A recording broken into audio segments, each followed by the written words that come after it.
Good morning, everyone. Welcome to our webinar this morning through HC-Link. This is a collaboration, and it's a very exciting one, collaboration between HC-Link, Réseau CS, as well as CAMH and CMHA Ontario.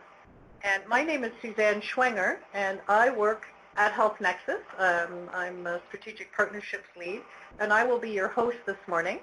And with me in the room, we have Tamar Meyer and Linda Yu from CAMH, and we'll be hearing from them directly very soon. And we will also have Jenny Hardy, who's the project coordinator at CMHA Ontario, and she's going to talk about a project that she's been working on.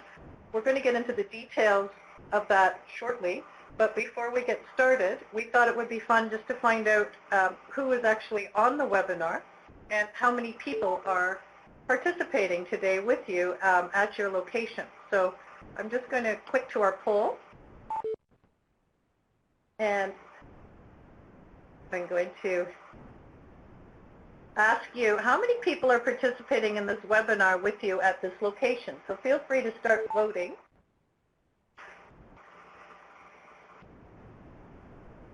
Oh, I can see people are voting. That's great. We just want to know if it's just one person with you or whether there's a lot of people in the room. Just give you another couple of minutes to vote.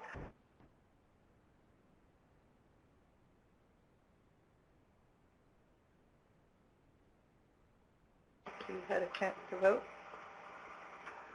We have about 65 people participating, but sometimes there's more than that because we actually have, okay, I'm going to now,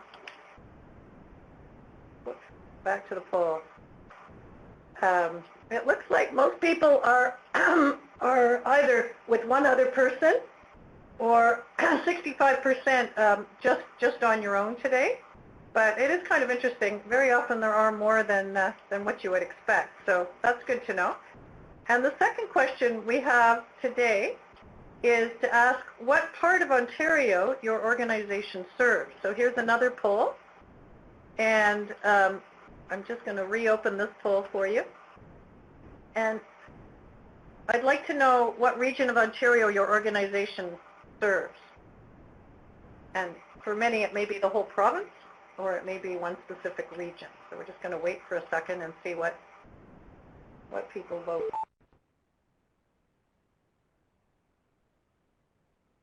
I love watching it change to see kind of which one. It looks like Central West right now has got a fair number of.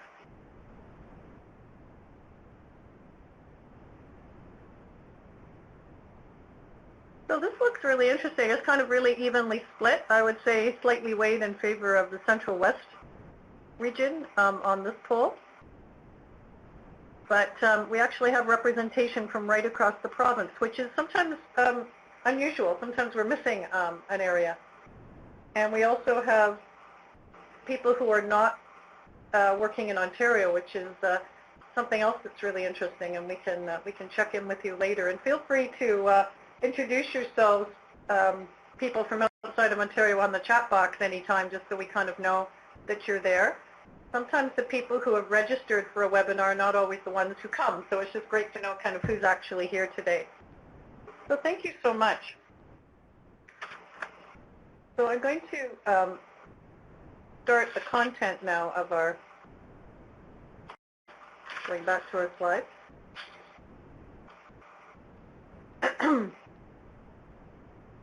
And these are our presenters again, myself, Suzanne, Tamar and Linda from CAMH, and Jenny from CMHA, and you'll be hearing from them shortly.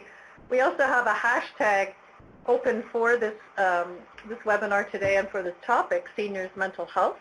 And thank you. And Lisa Brown from HC-Link is actually tweeting, and we hope that you will also use that hashtag and tweet during this webinar if you're so inclined.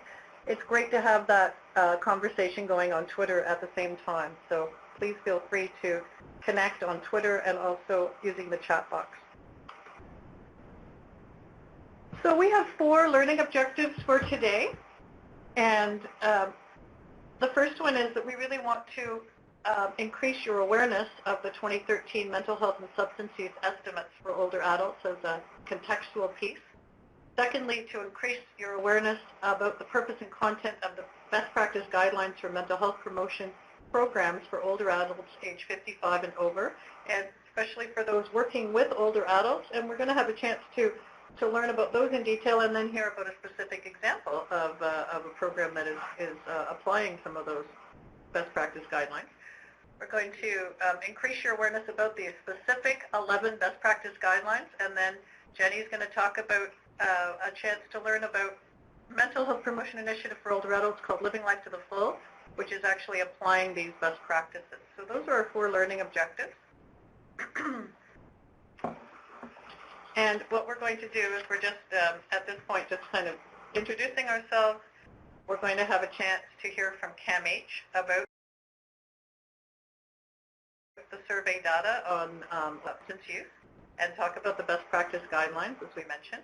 And then we'll be turning to Jenny for the example on the ground, the Living Life to the Full program. And after each of the CAMH and CMHA Ontario presentations, there will be an opportunity for you to ask questions by either unmuting your phones or using the chat box at any time. And then we'll have a fairly, a few minutes. I'm hoping up to maybe even half an hour. We'll see how much time we have for a Q&A at the end, and a chance for us to do a couple more polls and hear from you, because there's a lot of expertise and wisdom among you, and we'd really like to hear about your examples, how you may have implemented some of the best practice guidelines, if you have, and also just your experiences working with older adults in mental health and mental health promotion. So we'd love to hear from you as well. So please, we're just encouraging you to share in any way that you feel comfortable. If there aren't any questions at this point, I'm going to introduce Linda and Tamar and hand over to them. And I'm just going to say their titles again. Tamar Meyer is supervisor at CAMH Health Promotion Resource Center. She is working at the Opioid Resource Hub Provincial System Support Program at CAMH.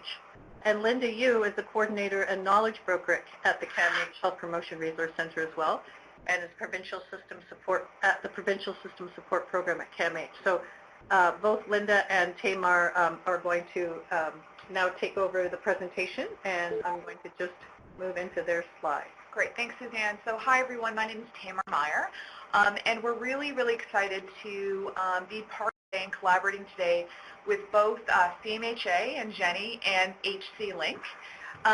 The CAMH Health Promotion Resource Center, as Suzanne mentioned, is based within CAMH's Provincial System Support Program. So PSSP is actually provincial in scope, and we work across the province with various partners and the ministries to really address gaps in the system with respect to mental health and addictions in Ontario. We work closely with respect to the 10-year mental health and addiction strategy. Our specific resource center, again, works with other health promotion resource centers like HC Link Réseau CF, and we really work to provide system support, capacity building, translating evidence, and increasing access to information and research for public health and health promotion audiences across Ontario with respect to mental health promotion and substance use. So we are Ontario's real health promotion resource center focused on mental health promotion, and we, again, often partner with our various resource centers. So I just want to identify, although we're based at CAMH, neither myself or my colleague Linda are clinical experts, nor do we come from a clinical background. Our position is really in sort of a knowledge brokering role. So we just want to identify that from the very outset of today's webinar. But we do consult widely with CAMH colleagues, including researchers and clinicians across the organization, in order to translate in a timely fashion research and evidence that will make an impact in Ontario's mental health and addiction system. Like HC Link, we receive our funding from the Health Promotion Division of Ontario, and we work closely with our partners at the Ministry of Health to do new research and to develop resources, etc. And you can find out a little bit more about us on our website listed at that last bullet below. If you have any questions after today's webinar, you can feel free to contact myself or Linda. So Suzanne really covered these objectives in the first slide. So I guess what we really want to start with here is why focus on older adults. So a couple of things we do know. I mean, in terms of thinking about a health promotion and public health focus, we really do need to think about older adults as a specific priority population. Older adults are at a life stage where there's complex factors influencing their mental health and social well-being. For example, there's many changes that older adults face. For example, retirement, significant changes to income, changes in social support, potentially the loss of a partner, and also changing roles and expectations related to income and, again, as I mentioned, spousal bereavement.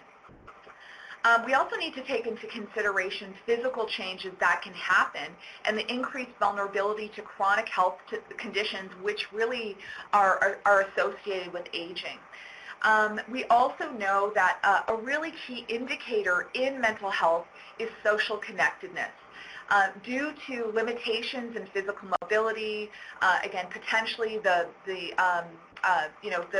closing in of social networks, older adults may face increased social isolation, which is a huge contributing factor to both poor mental health and mental illness.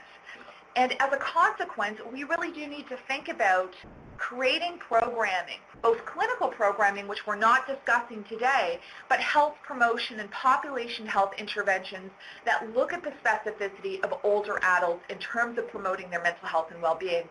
And again, really excited to be partnering with HC Link and CMHA and to talk about a concrete example of living life to the full, which really does that. We think it's a really great program. So as I mentioned, our role within the Health Promotion Resource Center is really to help broker knowledge from across CAMH, which includes research and clinical expertise.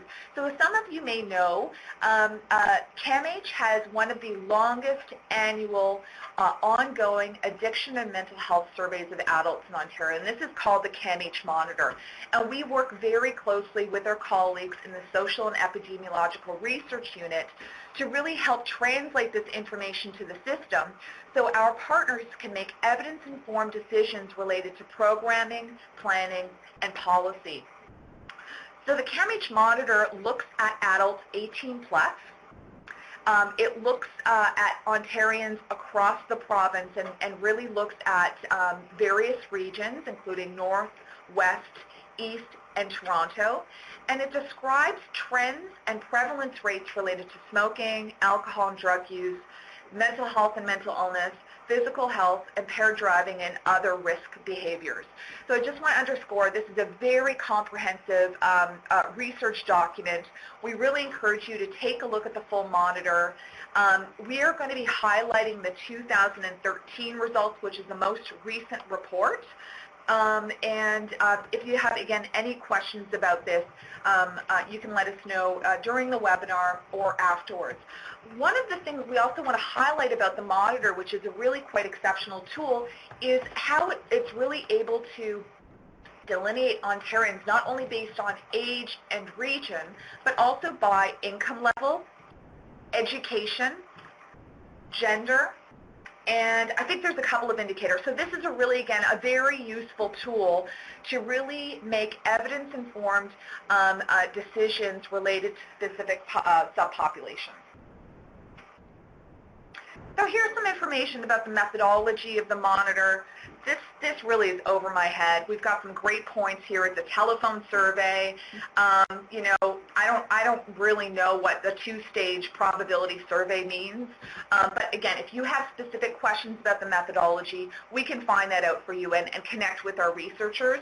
But for 2013, there was a sample size of 3,000 adults, and it's a fairly good sample size, and we're able to report on statistically significant data when possible. So we're now going to provide a little bit of information about the 2013 mental health and well-being results. So I just want to say one thing overall is we do see that older adults tend to have the lowest rates, which is really good news. There's some really troubling concerns around young adults. Within the province of Ontario, we know from reports such as the Ontario Student Drug Use and Health Survey that students 17, 18, and young adults 18 to in their late 20s have really troublingly high rates of poor mental health and psychological distress. So that's another lens. But focusing on today's population in terms of thinking about older adults, we see that 65 plus has psychological distress rates of 8%. So although that is well below the provincial average of 13%, this is still a troubling number. This is 1 in 10 of older adults. And then also when we think about, and I'm not sure, Jenny, if you're going to be speaking to this, but with the increase, as we're going to see over time, with the population boom of older adults, I think this does become a really concerning figure, and that's something we need to discuss proactively and address proactively. So 8% psychological distress, again, a lower level compared to the provincial average, but still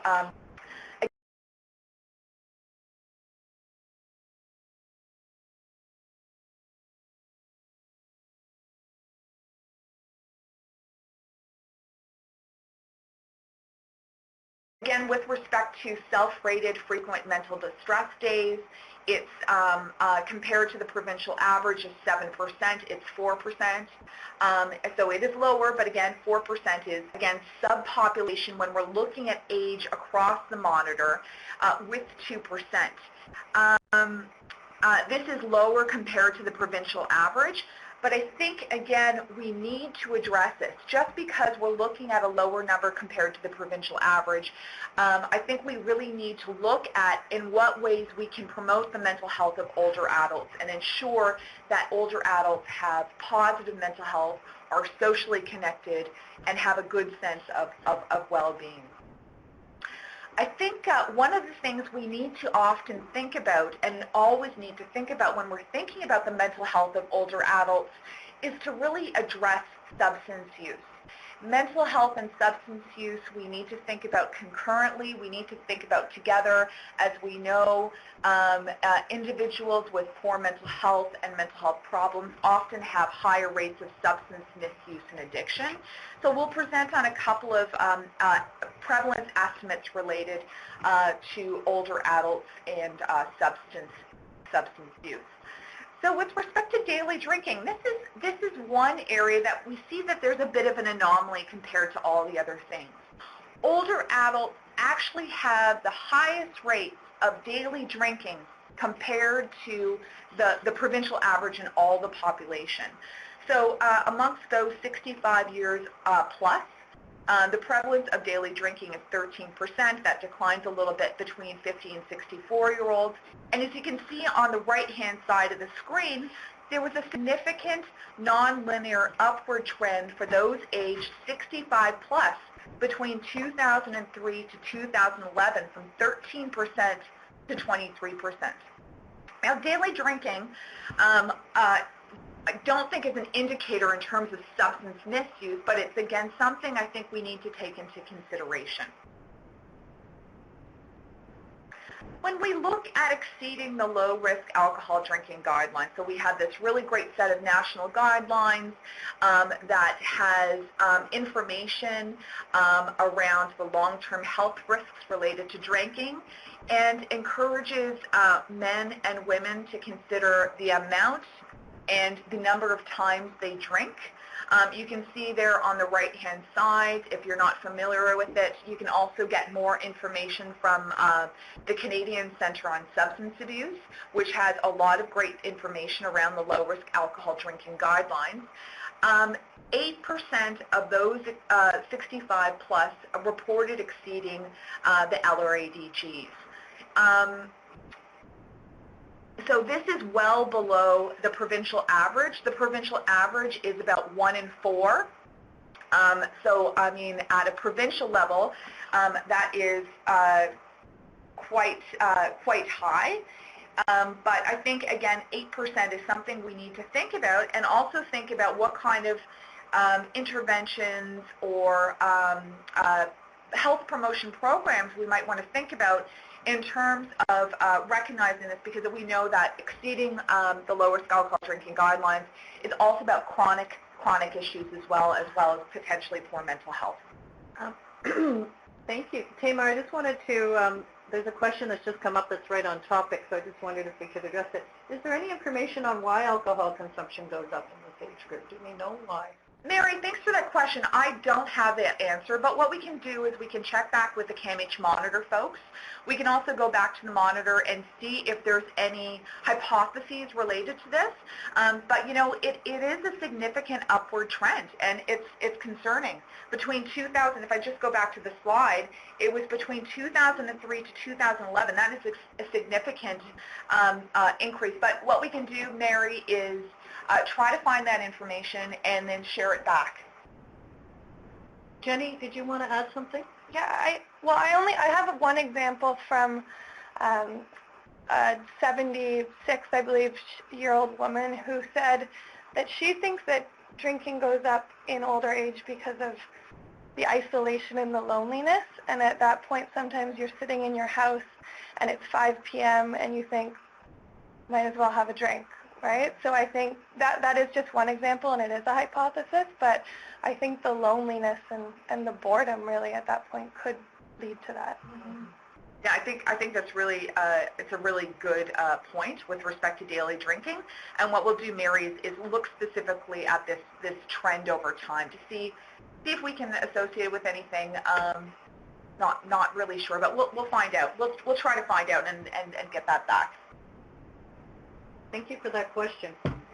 Oh, one other question. Does it differ between men and women? Do we know? I think we'd have to go back to the CAMH Monitor data. But again, we're looking at 3,000 participants for the Monitor. And we're able to get statistically significant information with respect to age group. Some of these categories might be suppressed according to indicators like being male or female. So we can also find that out. So we can take some notes down with respect to that and find out if there's a difference between women and men. Great questions. Keep them coming. Thank you. Back to you, Tamar. So with respect to smoking, we know that, I think when we're looking at smoking, cigarette smoking, this has been one of the greatest public health achievements that we've had. We've seen significant downward trends over time. We've seen, particularly amongst youth, the initiation rate has, we had young people reporting their first cigarette earlier on. We have low rates of smoking. But this is an area of concern. So amongst those 50 to 64 years old, amongst those who reported being smokers, 50 to 64-year-olds had the highest rate of daily consumption of cigarettes, with 16 cigarettes reported. So this is a specific age group that we have to think about doing some targeted intervention with respect to cigarette use. So that's a very, it's a cause of concern, and we have to think about the strategies that we have developed and how they can be adapted specifically to an older adult population, an older adult who are reporting smoking population. Past-year cannabis use. This is also an interesting trend as well. So current estimates show that people who used cannabis in 2013 are older than their counterparts in 1977. So what we see is an increase in the average age of years of cannabis users. So the proportion of people 50 plus who used cannabis in the past year increased sixfold from 3% in 1977 to 19% in 2013. So this is interesting, interesting data. I think it also is interesting given the current potential legislative changes that might be occurring, and I think would warrant some consideration as that may move forward. Yeah, so it's an interesting trend. I think it's just showing the aging of the population. And if I can just jump in, I think it could also be that baby boom population that's now hitting the 50-plus mark who had that. I think Mary Catherine said, long-time users who grew up smoking cannabis and they're now reaching that age. Yeah. So, it's a cohort that's just coming up the ranks kind of thing. And again, this is past-year cannabis use. So this is self-reported at least once. We're not talking here about chronic cannabis use. This is reporting at least once during the past year. And there's a couple of questions coming up from Russians, from Sandra, saying, do we have any details about how they defined it? Was it how often or any details? And Sandra's wondering, reflecting on whether some of that could be pain management or self-medicating versus recreational use. Yeah. So to respond to Rush's question, so again, the monitor asks, again, it's self-report. So it's asking participants who to respond to the telephone survey if they've used cannabis at least once in the past year. So it's minimum one time in the past year. So that would not account for 1 or 25. There's no delineation of the amount, the frequency. With respect to Sandra's point, there's specificity with respect to the nature of use. So it's not around medical use or pain management or self-medicating. This is, the monitor is really around prevalence rates. And I think what Sandra's point really underscores is the need for specific subpopulation data to ensure that we have information about why older adults may be using certain substances in order to think about both harm reduction and health promotion strategies to ensure good mental health and well-being.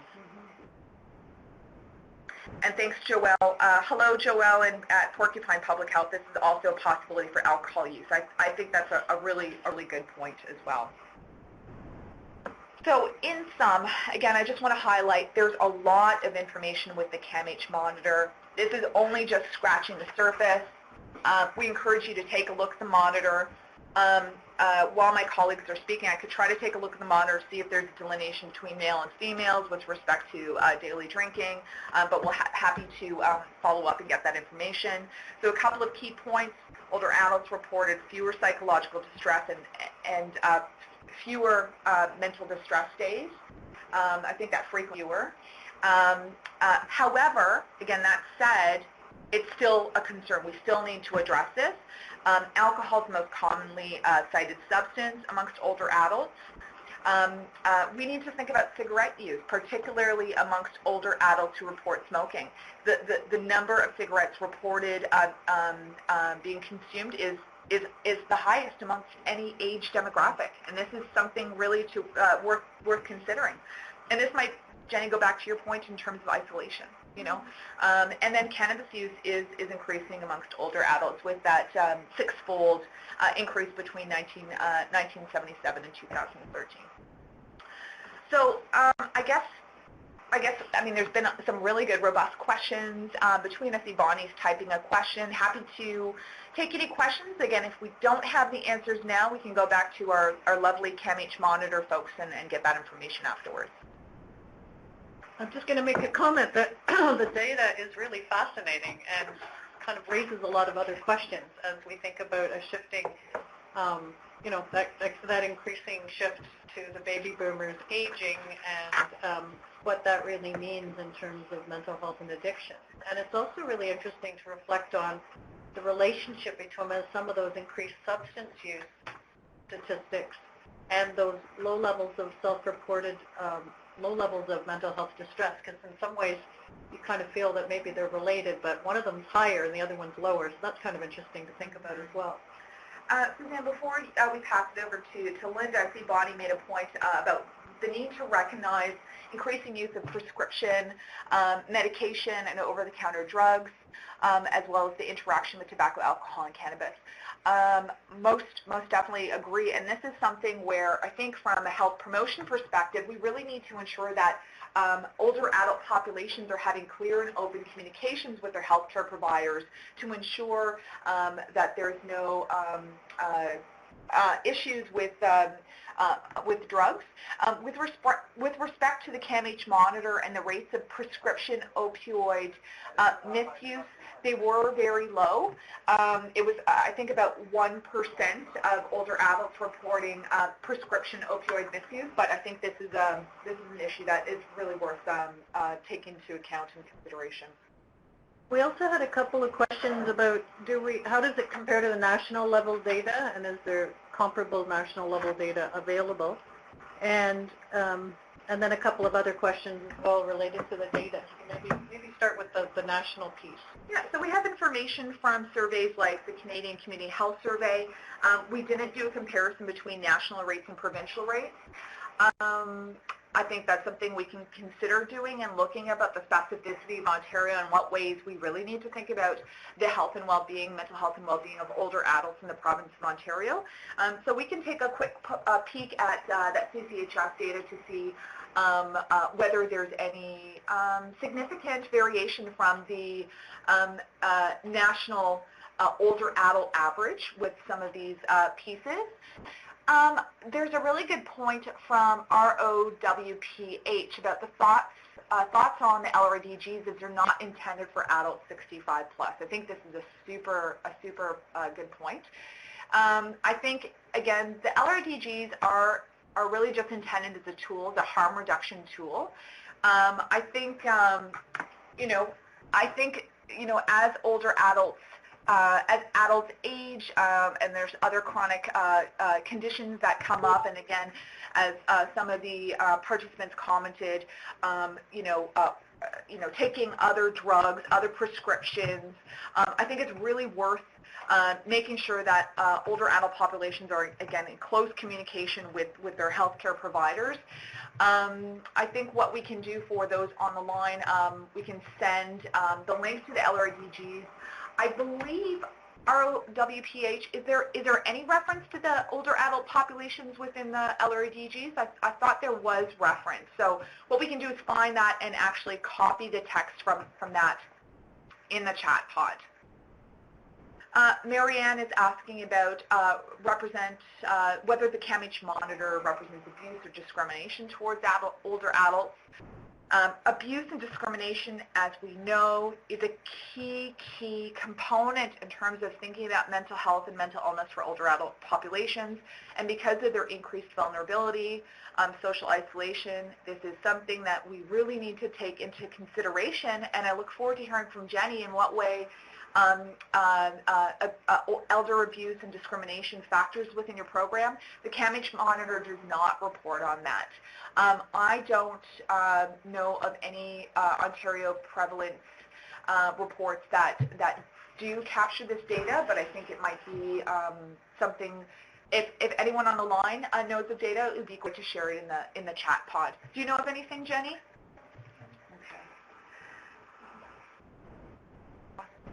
Oh, yes. Thanks, Marianne, about making that connection in terms of abuse, trauma, discrimination, and the connection related to mental health, mental illness, and substance use.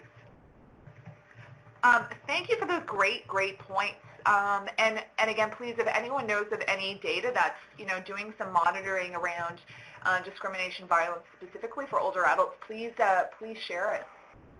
So thank you again. Happy to answer any other questions and turn over to Linda.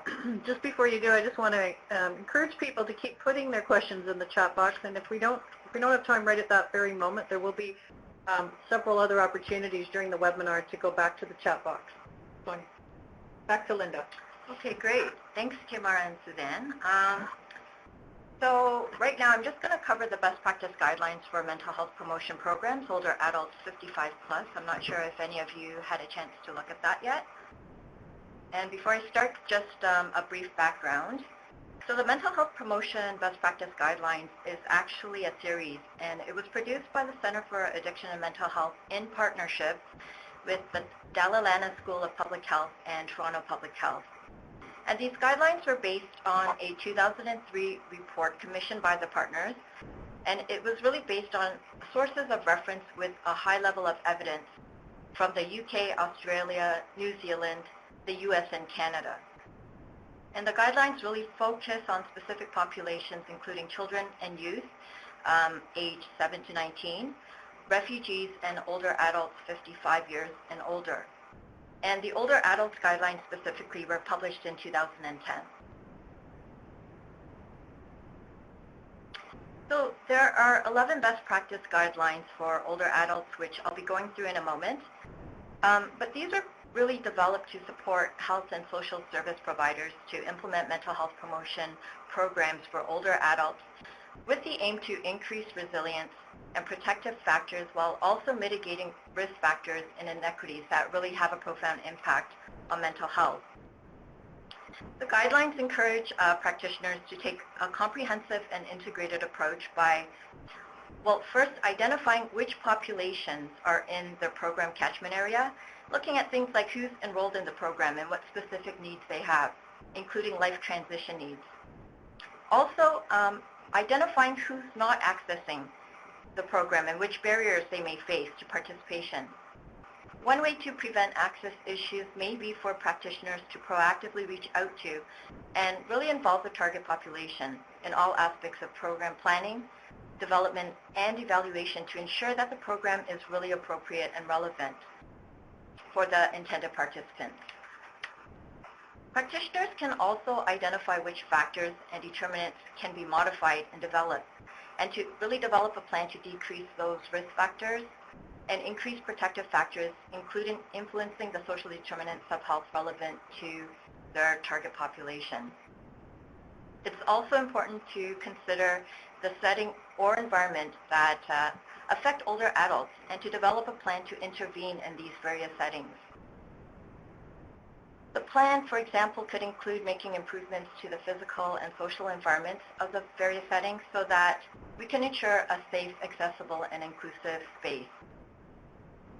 Also, establishing caring and trusting relationships with older adults is critical to older adults' mental health.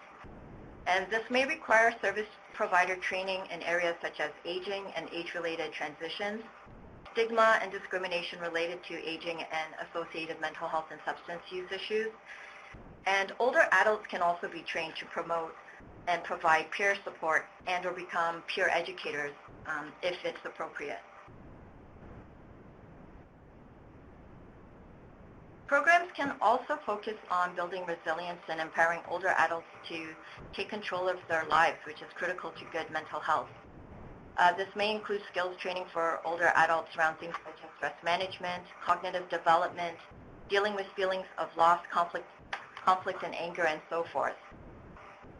And it's also important to really build comprehensive support systems by facilitating a strong support network for older adults, including emotional, social, and physical support. Support systems can be established by networking and collaborating with other community health and social service providers who are really serving older adults just to ensure that services are, again, accessible. And again, older adults can be engaged to ensure that appropriate networks, pathways, and referral systems are established and seamless. Also, practitioners can also be encouraged to use a comprehensive approach using multiple strategies. And using multiple strategies can really broaden your reach to meet the needs and preferences of specific target populations. Information and services should also be culturally appropriate equitable, and holistic. So programming could consider the physical, emotional, spiritual, religious, mental, and social factors affecting a person's mental health, and really try to provide relevant services and information in a truly culturally appropriate manner. Participation of individuals from marginalized groups are encouraged, and access to culturally appropriate supportive social networks can be facilitated. An effort should be made to understand the impact of stigma and discrimination and really work to eliminate it. It's also important to involve multiple stakeholders across multiple sectors to jointly address the various social determinants impacting on the mental health and well-being of older adults.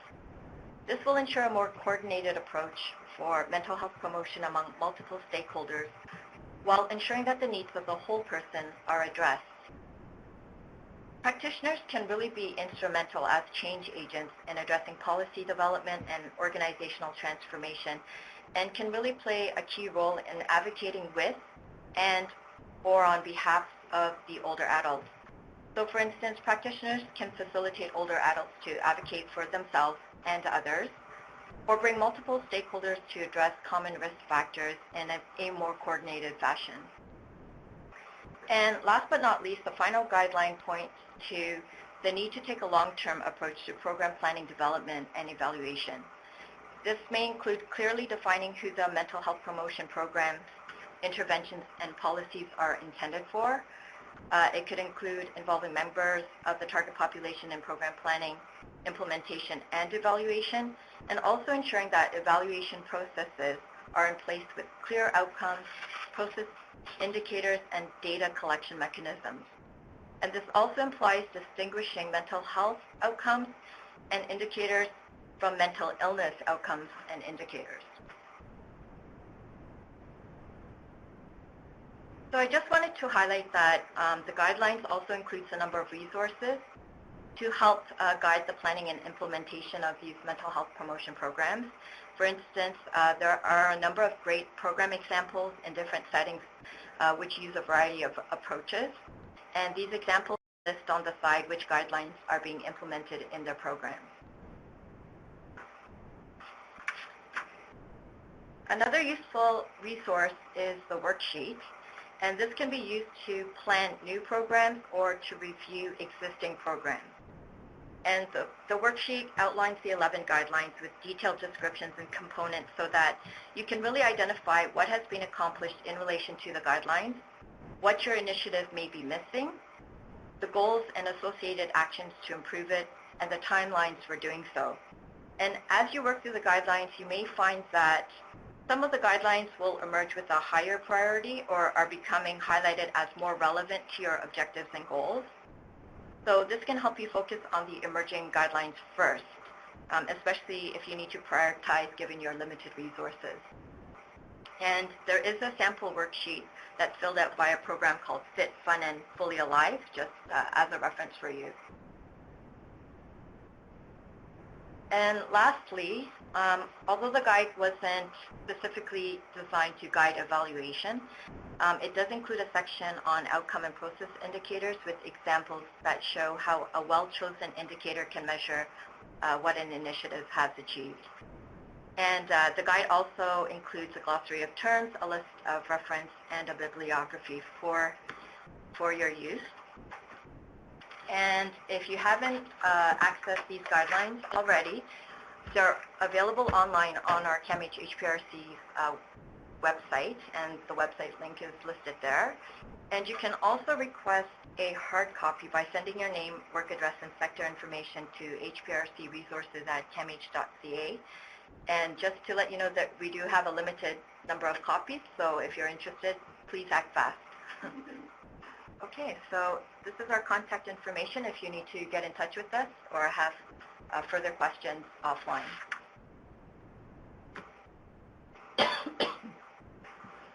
Linda, thank you so much. I'm really struck by the incredible wealth of resources to support the best practice guidelines, and I just had a question about do you hear back from people who have been trying them out? And we're going to hear in a moment about one that one example of a program that's actually doing just that. But I just wondered how do groups and organizations that are maybe using the resources or applying the best practice guidelines kind of stay in touch, or how do you have a way that you kind of connect a little bit? Well, again, these guidelines specifically to the older adults were published in 2010. So we don't have contact with those programs specifically, but we did recently update our children and youth guidelines, and some of them, the guidelines are similar, and it also includes a worksheet. So some of the feedback we did here is that these guidelines are very useful, and that, again, you can really use it when you're planning a program, so before you start planning, or even to maybe upgrade or an existing program to make it more age-friendly. So it depends, but it really makes people think through some of their goals and objectives and how to, and these guidelines, again, are evidence-based, so if people are really getting on trying to become more evidence-based, so yeah, they're really useful in that way. Yeah. And there was a question from Patty about whether there are plans to update the older adults guidelines. Patty, thanks for that question. At this point, yeah, we've focused our resources on updating the child and youth guidelines with respect to the alignment with phase 1 of the 10-year mental health and addiction strategy, which had a focus on children and youth. As we move into phase 2, I think it's a really great point. We'd have to take a look at that. We don't have plans of yet, but thanks for putting that out there. I mean, it's something we might want to revisit and see whether the resources are there. Just to let you know, as Linda had mentioned, we also have best practice guidelines with respect to refugee and immigrant populations. And Linda, which one is being currently revised? It's the refugees, but because there were some legislative changes, that has been on hold for a little bit, but we do have intentions to update the refugees one. Thanks for that suggestion, Patty. Great questions. And part of one of the hoped for outcomes of today is to have an opportunity for people who are participating in this webinar to share any experiences they've had using the guidelines, and to let us know which ones in particular have been easier or more challenging to address. And I think this is what's great, is to have a chance to do that. There's one other question before we hand over to Jenny, and that is whether there will be or are existing best practice guidelines for parent and family group work as well. Well, for this, I would just say that a lot of our guidelines are very broad and general enough that you can really apply it in any programming. So whether you're working with families or parents, or even, again, children and youth or older adults, you can really apply these guidelines to your specific program and modify it as you'd like. And yeah, I think it can be applicable everywhere, and we strongly encourage, again, that mental health promotion be considered in all programming, because it's very important. Yeah, I'm really just hearing that we need to have kind of that mindset of having that mental health promotion lens when we're planning programs in health promotion. And these guidelines are excellent, and just really help us to kind of zone in and focus in using that lens. And as Linda said, you could really take an intergenerational approach when you think about older adults, kids, people at midlife, etc. So Catherine has a question, wondering how the CAMH guidelines work with the MHCC guidelines. So that would be Ministry of Mental Health Commission of Canada. Sorry, some of the acronyms. Thank you. And I guess, Catherine, I'm wondering if you're referring to the psychological safety guidelines, if that's what she's referring to? I'm not sure which guidelines you're referring to. So if you can let us know, Catherine. I just put the acronym up there because if you're not directly working in mental health, sometimes the acronyms are not as familiar. And Catherine, did you want to specify whether there was any particular guideline that you were referring to? Guidelines for comprehensive mental health services in Canada. I'm not familiar with those off the top of my head. One thing I want to flag that I think what I see is the first delineation is these guidelines are for not mental health services. They're really around promoting positive mental health. But we do know that MHCC does take a really health promotion and population health focus. So I imagine in those guidelines that they would have a active focus on building supportive networks, the importance of addressing adult mental health in a wide range of settings, both in the community and linking with diverse healthcare providers. But that's something that I think we'll take a look at. Thank you so much, everyone, for your ongoing questions, and they're very, very good ones, and they've actually given us some follow-up pieces to look at. I'm now going to, we have one more question here. VON Canada published best practices in mental health promotion for culturally diverse seniors in 2008, and there's the link. Thank you very much, Bonnie. That's really interesting and really great to know about that, especially given what Linda said about looking at updating the best practice guidelines for refugees, and knowing that we're in a place in Ontario where there will be changes around even an ever-increasing culturally diverse population here in Ontario. These are very timely, and great to know that VON Canada has that as well. So thank you for sharing that. And if other people have other resources they want to share, please continue to put them in the chat box. I'm now going to hand over to Jenny Hardy, who is with CMHA Ontario, and she's going to talk about a program called Living Life to the Full, which is actually a very exciting and innovative program, but also has actually applied some of these best practices guidelines. So over to you, Jenny. Thank you. Good morning, everybody. So thank you, Tamar and Linda, and thank you to Suzanne and HC Link for hosting this webinar today. So I'm going to round off the presentations by talking about Living Life to the Full, which is an evidence-based mental health promotion program for older adults. Although this was an Ontario pilot project, it hasn't stopped at a pilot project. It's still available across Ontario and actually across Canada. So it originated in BC, so you can access it, I believe, in every province now. So what I'm going to do in this presentation is highlight our pilot project, which brought Living Life to the Full to an older adult population. I'll touch briefly on the results of this pilot and then talk about how it connects with the CAMH best practice guidelines. And then I'll round off by what's next for Living Life to the Full. And I just want to mention before we start that while we were in the planning phase for Living Life to the Full in early 2014, we did use the best practice guidelines, and they were very helpful to CMHA for letting us really just organize our thoughts and start considering factors that we hadn't considered before. So there's my endorsement right off the bat. I would very much recommend reading the entire thing.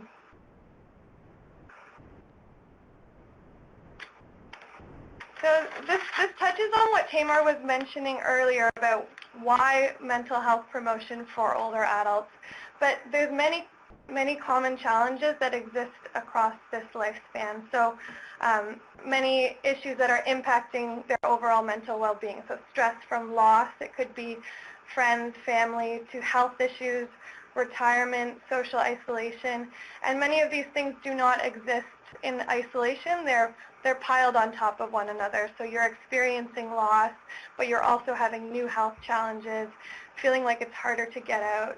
And it's common when you're experiencing these challenges to slip into a state where stress, worry, and despair really start to take over. And if you don't have the coping skills, things can get much worse. And this might be actually one of the reasons why the substance abuse might be something that exists, because if you don't have coping skills, sometimes those become your coping skills.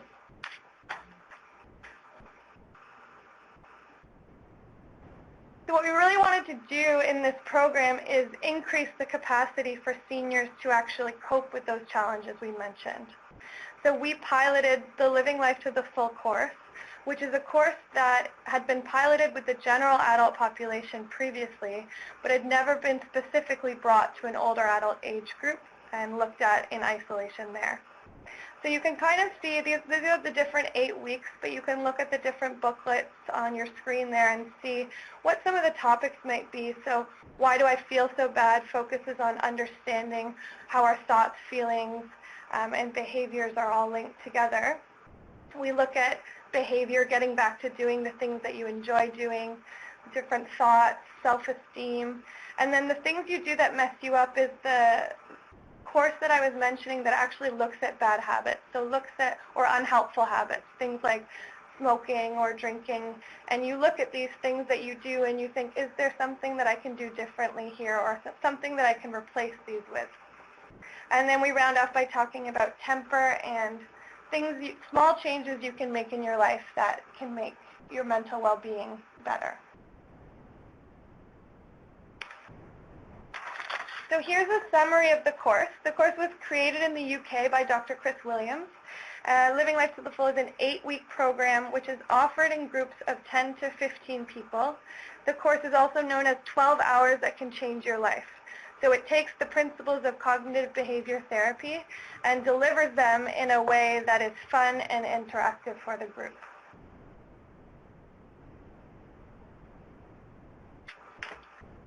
So if you look at your screen, there's a visual there of what the Living Life to the Full course actually looks like. So a trained facilitator works with a group of older adults to teach them skills and knowledge to cope with life's challenges. So the group learns from the trained facilitator, but they also learn from one another, so forming a sense of community and mutual support in the group. Sandra, that's a very good question, and I actually do touch on that a bit later in the presentation, but 89% of our population were female. So definitely engaging men has been difficult. And a lot of the men that actually did participate, that 11%, were signed up by their wives, which is what we learned. So if anybody does have any ideas on how you can engage older men in mental health promotion programming, I would love to chat about that now in the chat or at the end.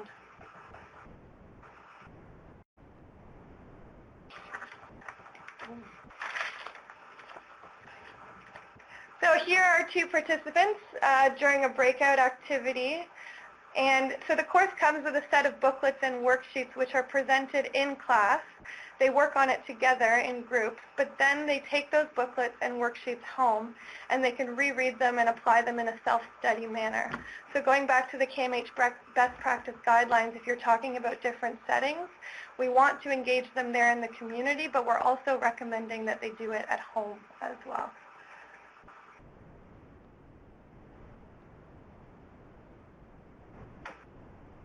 So to bring this pilot to life, we trained 16 Living Life to the Full facilitators in CMHA branches across Ontario. And these facilitators came from a diverse background, so occupational therapists, social workers, nurses, but all of them did have group facilitation experience and mental health knowledge. Did we want to pause or should I? Sure. I mean, it's good to pause just if there's something kind of on topic, and we have a question about how the program might differ from previously implemented programs. For example, at the North York General Hospital, which was called Journey into Wellbeing. What was different about this program compared to some other ones that are out there? I'm not familiar with Journey into Wellbeing specifically, but I think what makes Living Life to the Full unique, in my opinion, is that we brought it into settings that usually didn't have healthcare resources in them. So we brought them into, let's say, an older adult center where they typically would sign up for yoga, tai chi, like board games, but instead we offered something that addressed mental health, which is something I had heard was a gap previously. So I think putting it into that setting, it was very low stigma, and I think it was very fun. So I know many other programs also have a lot of those elements, but just speaking to Living Life to the Full, that's how I feel it's unique.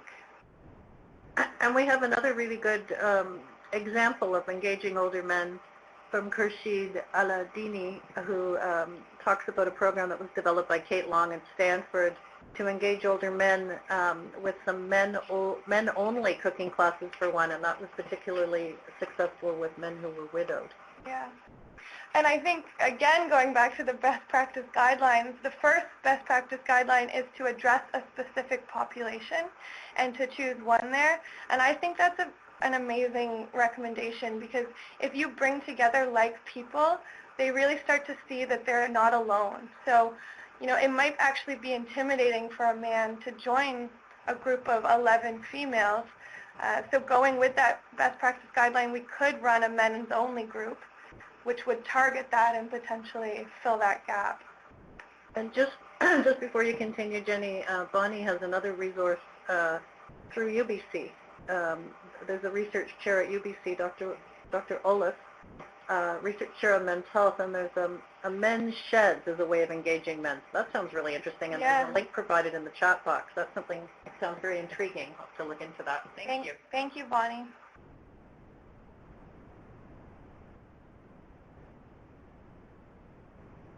So as I just mentioned, the CMHA branches actually did not run Living Life to the Full within their CMHA branch, but they went out into the community and ran the program in local older adult centers. And these older adult centers were recruited through the Older Adult Centers Association of Ontario. So the Living Life to the Full facilitator came from the branch and went right into their local community center where they attended other programs. And we delivered a total of 30 courses provincially, which is about 2 per community.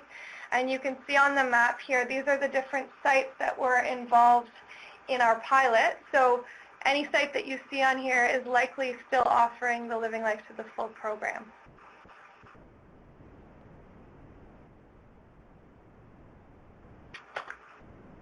And this is when we start getting into our demographics.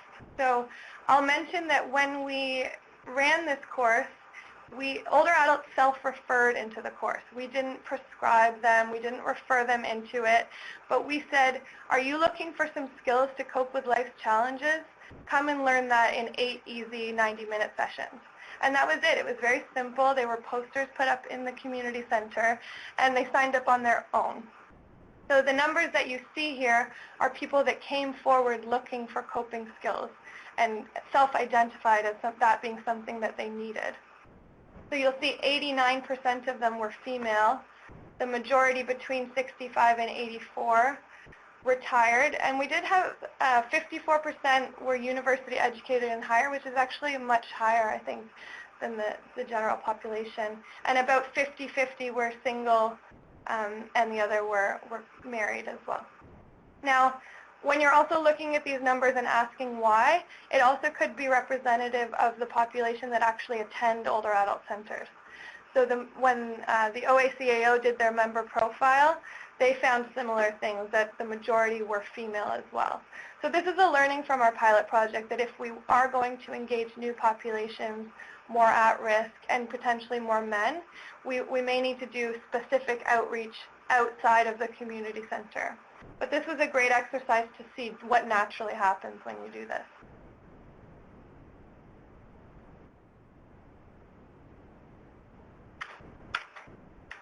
Our pilot was evaluated by York Institute for Health Research and the Rotman Research Institute at Baycrest through a pre, post, and follow-up design.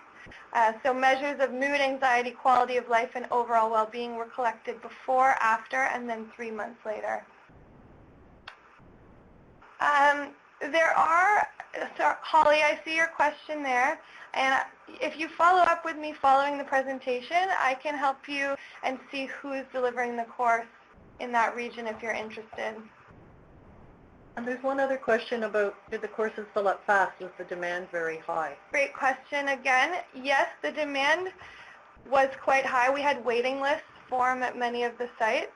And when there's tons of research we did here. I can't present it all in the presentation, but when we asked them how they heard about the course, the number one way that they heard was word of mouth. So you get, maybe 5 of these older adult participants signing up, and they tell their friend, and they tell their friend that, and then all of a sudden the hype has built within that community center. Someone's wondering about getting training now.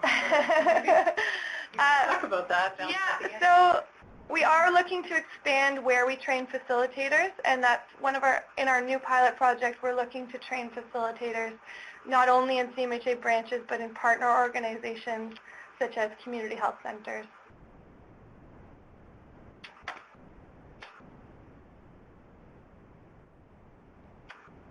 So Living Life to the Full, it's being run across Canada, and I could probably speak for an hour on the different niche groups they're running it with. It's so interesting.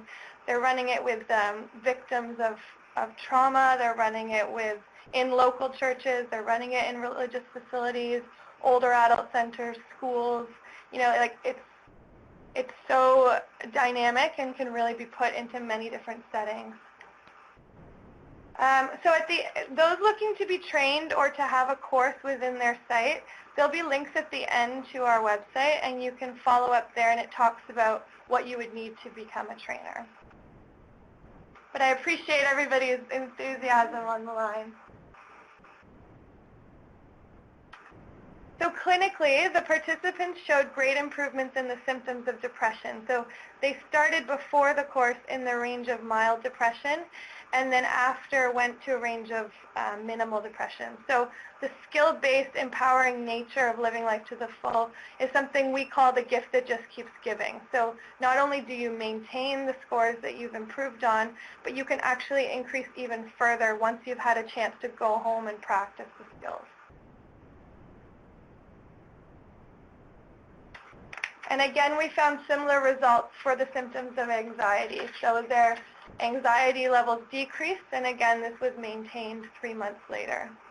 So although we did target a population of those in the mild range of anxiety and depression, you can only imagine what it might look like after or 3 months later had the health promotion not been put in place.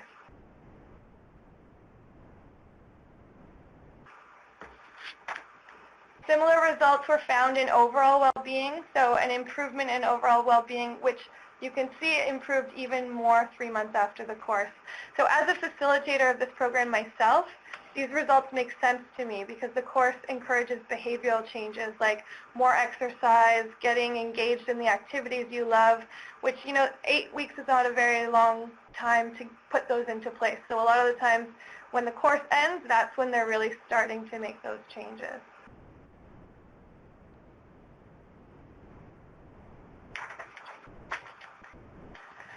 So I also just want to highlight here the social network that grew in Living Life to the Full, with many participants meeting new people and realizing that they weren't alone. They could, there were other people that they talked to every day that just didn't talk about their worries, and they could finally feel that sense of community.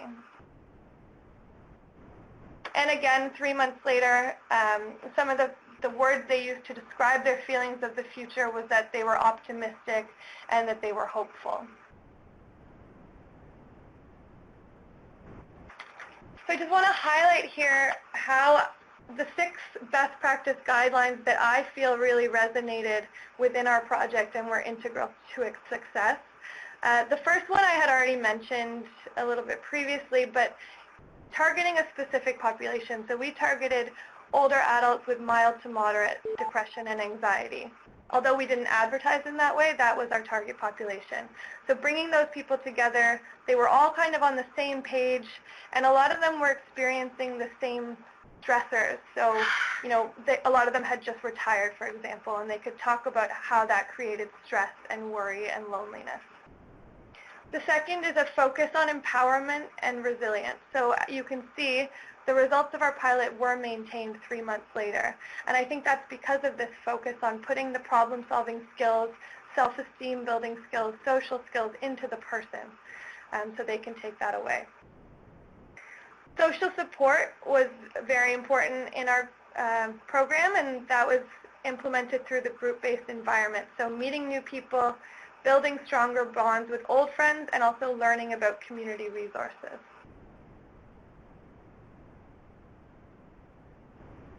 Best Practice Guideline 8 talks about equitable, accessible service. So we actually offered this course for free, which sometimes there is a course associated with the course, but we subsidized it.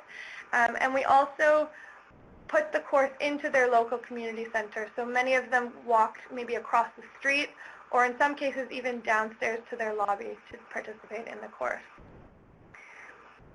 I would say, if I can have a favorite, 10 is my favorite best practice guideline here that I wanted to highlight, and that's this shift, cultural shift that you can influence when you have a health promotion program. So just this enhanced comfort in speaking about mental health in a site where that doesn't commonly happen. I think we really ignited change within these older adult centers, because even after the course, they wanted to know, what else can we access? Can we start talking to them about Depression 101 and what that is, and how to cope with it, how to help a spouse with depression. So I really think we got the momentum flowing in these older adult centers and shifted that culture. And finally, a strong focus on evaluation was very important. So as I mentioned, York and Baycrest helped us to evaluate, but the feedback that we heard from our course actually allowed us to make some changes. So anyone taking Living Life to the Full in the future who's an older adult will actually have a different course than was run in this pilot. The trainers will have a little bit more training on how to work with older adults specifically, and we've changed some of the examples to make them more relevant.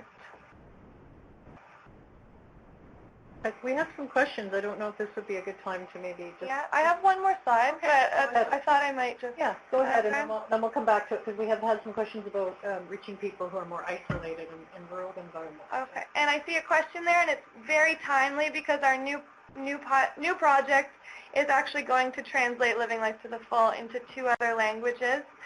We're going to do a needs assessment to learn what those 2 languages will be, and we've also translated the course into French now.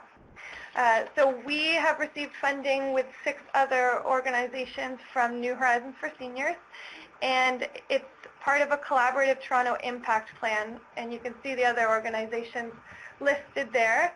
And our goal is to reduce social isolation in older adult caregivers by 2018 and beyond.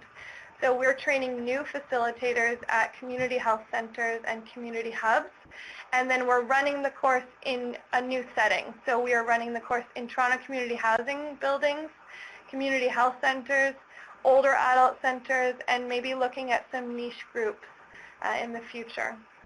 So if you are located in Toronto, or if you serve a Toronto population, this project is based in the Metro Toronto region, but would be interested in collaborating with anyone as we're in the planning phase now, people who work with older adults who are caregivers to others. And finally, you can follow up with these resources following the presentation. So we have a couple of videos of the course. We were on the CBC a couple weeks ago.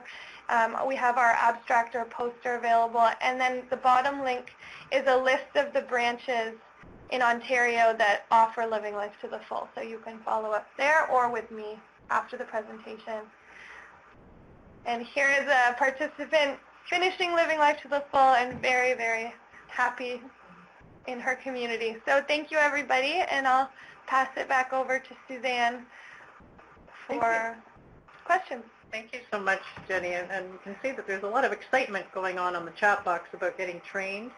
People want to know maybe about the possibility of offering it in their communities, maybe getting trained. And the other thing that has come up in terms of a theme in the questions is about reaching people who are maybe more isolated. Particularly, there was a question earlier, I'm just going to scroll back up, from Sandra, how would you reach the socially isolated or those in rural areas who may not have access to transportation or a local senior center? And one that was kind of related to that, which was, it was about reaching people who are a little bit more isolated. I'm just trying to find that question. But I think they're similar questions. So there was sort of a rural-urban question, and then also about reaching people who are a little bit more isolated in general. And I think some of that is being addressed through the current initiative in Toronto. It's a Toronto-based initiative, but there may be some learnings there. Yeah, I think that's the million-dollar question, is how do we engage isolated older adults who by nature are isolated? So half the time you don't even know that they're in their apartment, or where they are. And so we're working on actually developing an outreach strategy right now to answer some of those questions. Even if that older adult who is isolated is connected to one person, if we find out who that person is, we can hopefully get them engaged. And I think part of that too is offering low barrier solutions. So if they only have to come down into their lobby, for example, when we're running it in Toronto Community Housing, I think that's going to help. But you know, it's about neighbors, it's about your mailman, it's about your local bank. Like, I think we need to start thinking outside the healthcare system only and to who these other partners are that are engaging with these older adults. Yeah, I think that's a really great point, like thinking about cultural centers and, you know, places of worship, you know, and seeing those as health systems as well and settings for health. So, great point. Excellent point, and I think somebody else on the chat box had mentioned churches and faith-based organizations. So that's a great suggestion. And just back to the opportunities to be trained, do you want to just reiterate that? Because there was just another question about that. Yeah, so we did have facilitators that were in rural settings, and I find that even if it's a rural setting, there's generally one community hub of some sort. And so it's finding out what that community hub is, so whether it is a church or whether it is a older adult center, and seeing, you know, can we bring people to that hub?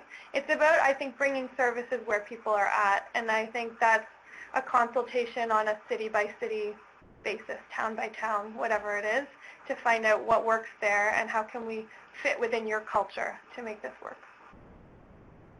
I also wanted to draw people's attention to one of our participants, who's Bonnie Schroeder, and she said that she's from an organization that's called the Canadian Coalition for Seniors' Mental Health, and has given us the link on the chat box, and she said that their organization is very interested in seniors' mental health promotion. So it's good to know about that organization at a national level, and thank you for sharing that, Bonnie. So, thank you. There will probably be other questions that are going to come up, but I just wanted to thank Jenny for that very great example, and how we were able to kind of see how it connects to those best practices guidelines in a very specific way. And we're hoping that we'll have some other examples coming up. What I'd like to do now is I'd like to actually ask you have another poll now. I'm going to open up this poll and see whether you have had a chance to implement any best practice guidelines in your work. Now, if you're not working directly with seniors, you can still answer these questions. It's just that we are focusing today on seniors' mental health promotion, but if you're working with families or doing multiple populations, we'd still like to hear about which of the best practice guidelines you've used in your work and which ones you've already used. And then we're going to have a second question about maybe which ones might be more challenging than others. And you can pick multiple answers here. Give it a couple more seconds. Oh, we're seeing a lot of these guidelines. We're not sort of seeing one clear winner. Interesting. Very good and even distribution. So when I look at this, so far, it's interesting. I'm seeing a pretty good even distribution. Some of them involving multiple stakeholders and identifying and addressing a specific population seem to be the most most commonly used of the best practice guidelines. The one that I would see just at a glance at is the least used to date might be ensuring that information and services provided are culturally appropriate, equitable, and holistic, which is something that we are really focused on right now. And certainly I know that CAMH, CMHA, Health Nexus, and HC Link, we've been really talking a lot about how we adapt an evidence-based program to make it still true to the evidence and yet very culturally appropriate. So that's always something that we really are trying to really pay attention to and have some lessons learned about that. That might be something for another interesting conversation, because I'm seeing that one's sort of a little less used in terms of this particular poll. I'm going to actually move to another poll now, which is really talking more about some of the barriers that we might face when we are trying to implement the best practice guidelines. And which one do you think is most challenging? Sorry, I have to clear this one, I think. Let me just a second now. View votes, just a sec. Oh no, it's okay. Working now. I thought I had to do something to it. So please go ahead and vote. Which ones do you think is most challenging? And it may be the one about the culturally appropriate, equitable, and holistic, or maybe something different.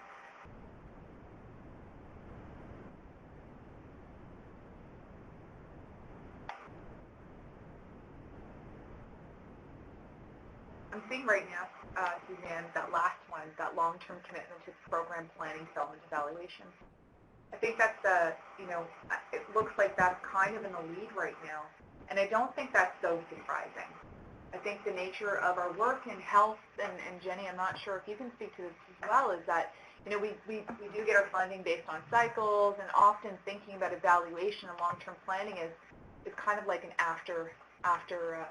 not an afterthought with intention, but it becomes pressing to deliver the program. So I think that's kind of a function of sometimes our funding structures, but I think if we're thinking about long-term impact, we do need to build mechanisms in our work to ensure long-term commitment, particularly to evaluation area in terms of medical. Yeah, I agree. I think it is challenging to implement, but one of the most important, really. Sometimes to think about, you've been running it for 6 months and it's going really well, but is there something you can still do better? And we found that in Living Life to the Full. Even though our results were very positive, there were still things that people wanted changed and people thought could be more appropriate. So finding even small ways to focus on evaluation, even if it's an informal survey, focus group or something, just every little bit helps, I think, when it comes to evaluation. I just wonder, and feel free to use the chat box as well, about any of these guidelines and how you may have had some experiences in your own communities, either applying the guidelines, or whether you have had any other experiences that you'd like to share around the promotion of mental health in older adults in general. It would be great to have some more examples. And we're hoping to continue, as I said, we've got the conversation going on Twitter, which can continue at any time, because that's an ongoing hashtag, Seniors Mental Health. So please feel free, if you think of something after the webinar, post it there. We'd love to continue to collect examples, because I think the examples really help to make it come alive. Just even hearing today about Living Life to the Full, and how, as Jenny said, adopting the best practice guidelines is one thing, but there's always more that can be done. There's always more ways to improve and to kind of have that ongoing focus. We have a couple of questions here. Oh, one is a thank you. Thank you for the thank you. And Diane, do you find Train the Brain courses are helpful to helping people feel better about themselves? That's interesting. A Train the Brain course. Do you have a comment on that, Jenny, or do you know what Diane's referring to? No, I don't know Train the Brain. Okay. Sounds great. Yeah, I mean, if you want to tell us more about that, we'd love to know. What I can do is unmute. Oh, everybody is unmuted, I believe. You can unmute your phone and come on the phone if you'd like, or if anybody does want to do that, just to kind of share with us your experiences, or just put it in the chat box. And Diane's saying they're just trying to find out more about it too. So that's something that we can all kind of look into. Maybe that's something, again, to continue on Twitter or in general. And I'm going to give you some links as well to HC Link to continue having some of these discussions. We also have something from Bonnie. Sorry, go ahead. I know Fountain of Health from Bonnie, and I do recommend people look at that link as well. That's excellent. And then Jessica's saying that there's some great resources in the chat box itself. So great suggestion, Jessica. we can try to share some of those resources as well. And one of the things that we wanted to ask you was, if we were to have another discussion or a learning event on seniors' mental health, what else would you like to talk about? We'd like to know from you. You know, this seems to have generated a lot of interest and, good chat, and it would be great to know what other topics around the whole area of seniors' mental health and mental health promotion. What else is something that you'd like to hear more about and take a deeper dive into? So if you want to put any of your suggestions, we'd love to have those, and we will share them back with you. So feel free to include them. And I wanted to thank Lisa Brown, who works at HC Link, for live tweeting this event today and for keeping the conversation going. And again, please feel free to join in on that after the fact.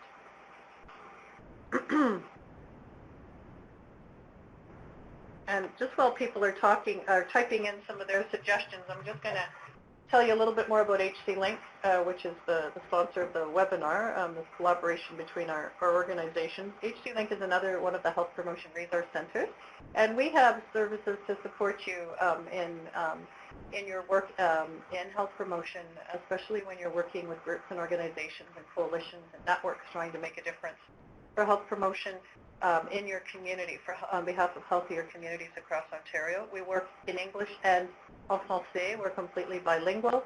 And you can access our services, our learning events, our educational resources. And I'm going to just show you how you can do that, which is to basically get in touch through our HC Link and the website. If you just Google HC Link, you can put in a request, but I'm just about to give you the link as well, which is www.hclinkontario.ca. And I would assume most of you know about it because you received this through HC Link, but it's just good to let you know about it as well.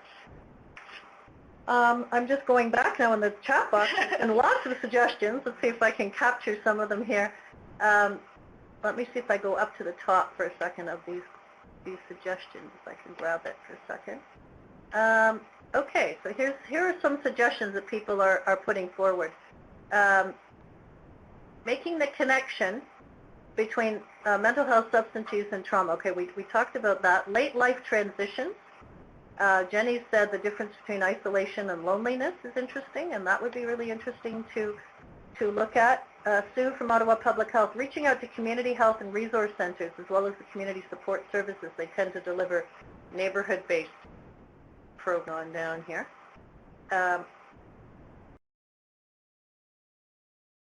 Hershey says, I would like to know some strategies about how to overcome loneliness amongst 55 plus. So loneliness is an interesting one. We've had a second for that one. And we've heard that term a few times today, and I don't know that it's something we know enough about. It could be a very interesting discussion.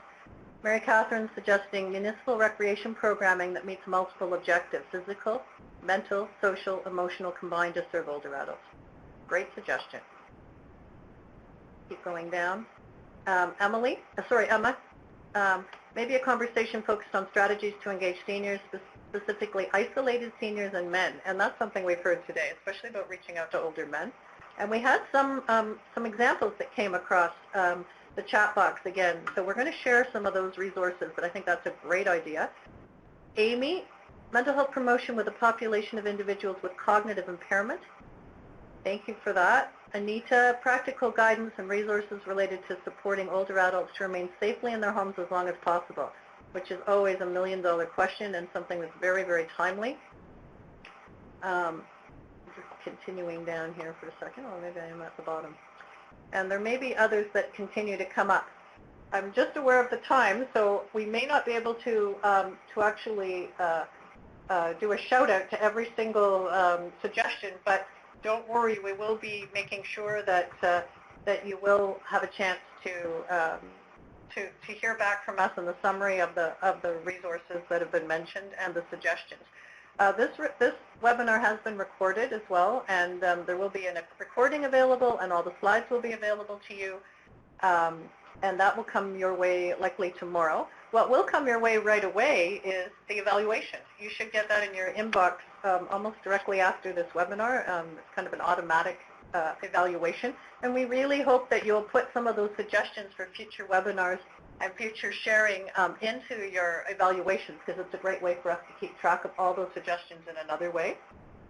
And I think our time is running out, so I just wanted to say a huge thank you to our presenters today. On behalf of HC Link, I want to thank Tamar and Linda from CAMH for an excellent presentation and a great overview of what's happening in Ontario in terms of the mental health of older adults and the best practices guidelines. It was such a great context and such a wonderful resource. And to Jenny Hardy from CMHA Ontario for giving us that very specific example of a very exciting initiative that's continuing, that there's a lot of interest in, and has actually applied successfully many of the guidelines and continues to do so. I want to thank all of you for participating today, and we will continue this conversation. Clearly, the conversation is continuing all by itself, and we look forward to connecting with you in many different ways. So please stay in touch with us. Please fill out your evaluations, and we look forward to an ongoing conversation with you. I hope you all have a great day. Thank you so much.